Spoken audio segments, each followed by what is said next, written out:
సీనియస్ వార్తలకు స్వాగతం. నా పేరు జగన్నాథ్ రెడ్డి. నేటి వార్తలోని ముఖ్యాంశాలు. ఇసుక మాఫియా బరితెగింపు, అక్రమ రవాణాపై సమాచారం ఇచ్చిన వ్యక్తిపై దాడి, అనుచరులతో కలిసి దౌర్జన్యం, ప్రాణహాని ఉంది, కాపాడాలని పోలీసులను ఆశ్రయించిన బాధితుడు. అకాల వర్షానికి కూలిన ఇల్లు, తమ కుటుంబాన్ని ఆదుకోవాలని బాధితుల వేడుకోలు. అక్రమ ఇసుక రవాణాపై పోలీసులకు సమాచారం అందించిన వ్యక్తిపై ఇసుక మాఫియా దౌర్జన్యానికి పాల్పడిన సంఘటన తాండూరు మండలంలో జరిగింది. బాధితుడు తెలిపిన వివరాల ప్రకారం మండలంలోని వీర్శెట్టిపల్లి గ్రామంలోని కాగ్నా నది నుంచి శుక్రవారం అర్ధరాత్రి యాళ్ల మండలంలోని అగ్గనూరు గ్రామానికి చెందిన ఓ వ్యక్తి తన అనుచరులతో ఇసుక అక్రమ రవాణా చేపట్టారు. ఈ అక్రమ ఇసుక రవాణాపై వీర్శెట్టిపల్లి గ్రామానికి చెందిన పిరంగి జర్నప్ప అనే వ్యక్తి డయల్ 100తో పాటు కరణ్కోట్ పోలీసులకు ఫిర్యాదు చేశారు. ఈ మేరకు పోలీసులు ఇసుక ట్రాక్టర్లను అదుపులోకి తీసుకుని పోలీస్ స్టేషన్కు తరలించారు. అక్రమంగా ఇసుక తరలిస్తున్న విషయాన్ని పోలీసులకు సమాచారం అందించిన తనపై అగ్గనూరు గ్రామానికి చెందిన మాజీ సర్పంచ్ భీమప్ప తన అనుచరులతో కలిసి దాడి చేయించారని జర్నప్ప ఆరోపించాడు. అయితే గత 30 ఏళ్లుగా కాగ్నా నది నుంచి అక్రమంగా ఇసుక రవాణా సాగిస్తున్నారని ఆరోపించారు. దాడి తర్వాత ఆసుపత్రిలో వైద్యం చేయించుకుని శనివారం కరణ్కోట్ పోలీస్ స్టేషన్కు వెళ్లి దాడి చేసిన వారిపై ఫిర్యాదు చేశారు. అగ్గనూరు గ్రామ మాజీ సర్పంచ్ భీమప్ప అనుచరుల నుంచి తనకు ప్రాణహాని ఉందని బాధితుడు మీడియా ముందు ఆందోళన వ్యక్తం చేశాడు.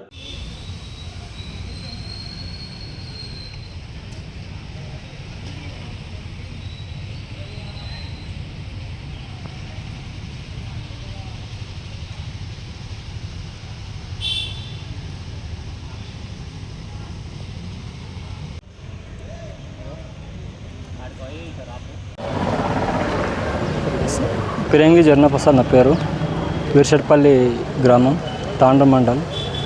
నేను హైదరాబాద్లో వర్క్ చేస్తా. వారంలో 2 సార్లు ఊర్లోకి వచ్చిపోతుంటా.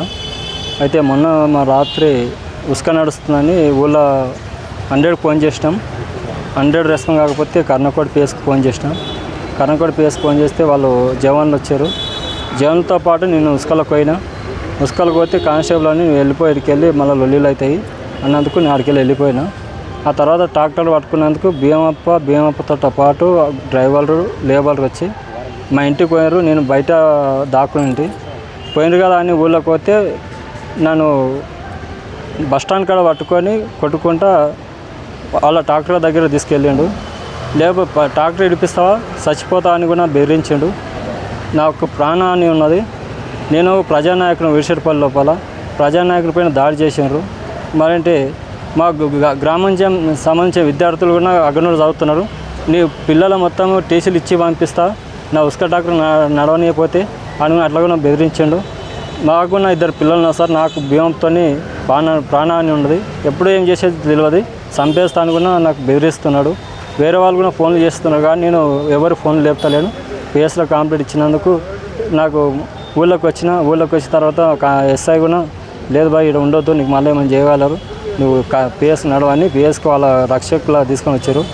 కొట్టినందుకు తీసుకొచ్చి కంప్లీట్ తీసుకొని మళ్ళా ఇంటికి పంపించడం జరిగింది. నిన్న వచ్చి హాస్పిటల్కి మొత్తం 4:30 వరకు హాస్పిటల్ ట్రీట్మెంట్ చేసుకొని ఊళ్ళోకి పోయినా. ఊరు జనాలు ఏమన్నాడు, మాకు ఎందుకు చెప్పాలంటే ఫోన్ స్విచ్ ఆఫ్ ఉన్నందుకు చెప్పలేను, ఛార్జింగ్ అయిపోయింది. ఈరోజు మార్నింగ్ వచ్చి ఎస్ఐ గారికి కలవడం జరిగింది. కంప్లీట్ ఇచ్చినాము. తొందరగా చర్యలు తీసుకోవాలని ఎస్ఐ కూడా అడిగినాం. ఆ తర్వాత ఆయన కూడా నేను కేసు చేస్తావా, మీరైతే గట్టిగా ఉండండి, నేను వాళ్ళ మీద కేసు చేస్తానని చెప్పడం జరిగింది సార్. అంతే. అగ్గనూరు భీమ సార్, మాజీ సర్పంచ్ ఆయన. మాజీ ఉస్కని సార్, ఓన్లీ ఉస్కని కొడతాడు. 30 ఏళ్ళ నుంచి కొడుతున్నాడు. చూసి చూడని అంటే గ్రామం నుంచి వెళ్ళి మా ఊళ్ళో ఎవరు ఆయనకు భయపడతారు సార్. చేనులు అలా మా చేనులు అనేది అలా శివాలు ఉన్నాయి.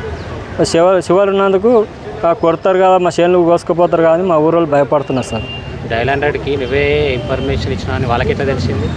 డయల్ 100కి ఫోన్ చేసిన తర్వాత నేను ఎస్ఐకి ఫోన్ చేసినందుకు ఇన్ఫర్మేషన్ సార్. అగ్గనూరు వాళ్ళకు ఎవరు ఫోన్ చేసిన అనేది వాళ్ళకు ప్రతి ఎవిడెన్స్ మటుకు భీమాపత్త కోతుంది. ఎవిడెన్స్ ఏమనేది భీమాపత్త కోతుంది. అది ఎట్లా చేస్తుంది ఏం కథ అని తెలియదు సార్. ఎన్ని గంటలకు వచ్చి కొట్టిరు నీకు ఇంటికి వచ్చి 2:30 అయింది సార్. 2:30 అయింది. ఎంతమంది కొట్టిరు? 15 నుంచి 20 మంది ఉన్నారు సార్. మాతో కూడా ఆడ సీసీ కెమెరా ఉన్నది తెలియదు.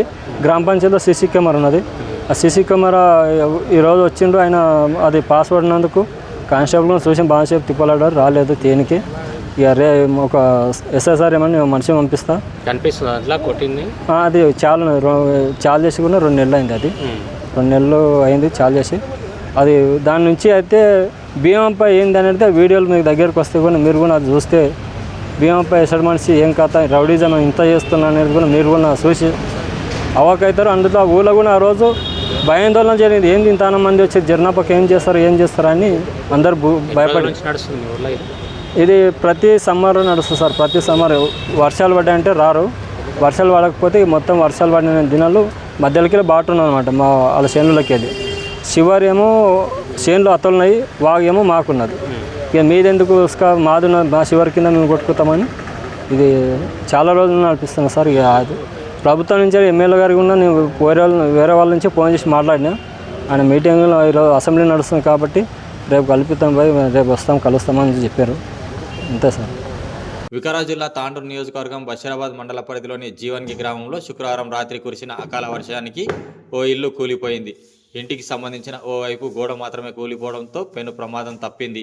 వర్షానికి ఇల్లు కూలిపోవడంతో ఒకే ఇంట్లో ఉన్న 2 కుటుంబాలకు చెందిన కురువ గోవిందు, సాయిత్రమ్మ, మల్లప్ప, ఎల్లమ్మలు తమను ప్రభుత్వం ఆదుకోవాలని మీడియా ముందు వేడుకున్నారు.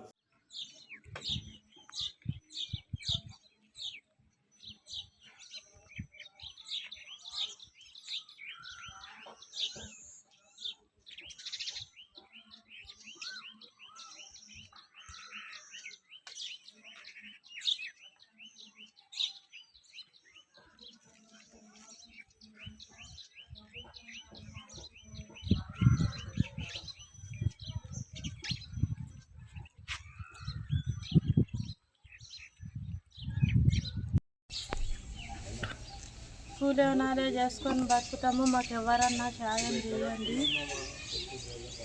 మాకు ఉన్నదే ఇదే ఒక ఇల్లే, మా అత్తమామ కట్టిన ఇల్లు, వేరే ఇల్లు మాత్రం లేదు, ఉండడానికే వేరే చోట్లు మాత్రం లేవు. ఎవరన్నా సాయం చేసింటే బాగుంది, అందుకే కోరుకుంటున్నాం. దబాయించి వాన గాలి వల్ల కూలిపోయింది మా ఇల్లు. ఇంకా ఏడాది లేదు, ఇదే చోటు.